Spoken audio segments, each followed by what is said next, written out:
Our beloved President Trump is at it again, calling out those who think they're above the law. On Wednesday, he called on Federal Reserve Governor Lisa Cook to resign as the public pressure on the central bank continues to build.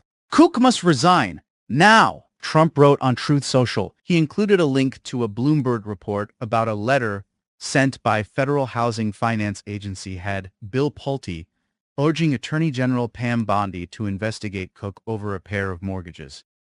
Wednesday afternoon, Cook stated, "I have no intention of being bullied to step down from my position because of some questions raised in a tweet. I do intend to take any questions about my financial history seriously as a member of the Federal Reserve, and so I am gathering the accurate information to answer any legitimate questions and provide the facts." Does it shock you that a Joe Biden holdover is guilty of crimes she now is being exposed on? And she says, "Wasn't me." This does remind me of another fat ass in New York. You know, Letitia James? What is it with these women on the left, especially black and Latinas, who think they're above the law? Just because they're women of color, they think we can't call them out if we're not? They slander, lie, cheat, and do all criminal activities and blow it off like it's nothing when they do it. But if Trump farts against the wind, they want to destroy his entire life. These are some very evil, racist, and deranged women. Pulte wrote in a letter dated August 15th that Cook falsified bank documents and property records to acquire more favorable loan terms, potentially committing mortgage fraud under the criminal statute.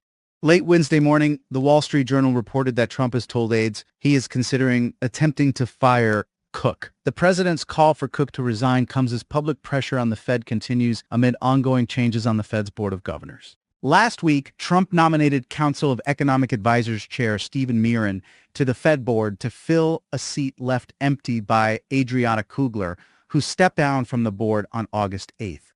Should Cook also step down, Trump would have the opportunity to nominate another Fed governor. The search for a replacement for Fed Chair Jerome Powell, whose term leading the central bank ends in May 2026, also continues in the background.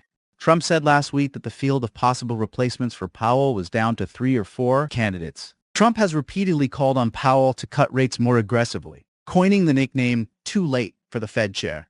Trump first appointed Powell to the role in 2017. Former President Joe Biden renominated Powell as Fed chair in 2021. He's also targeted the central bank's $2.5 billion in renovation of the Federal Reserve's headquarters as a sort of fire-able offense for the Fed chair. Trump and Powell met at the renovation site in late July as Trump once again called for Powell to lower interest rates. Powell is also a member of the Fed's Board of Governors, and his term expires in 2028. It isn't clear whether Powell will also vacate that post when his term as Fed chair ends next year.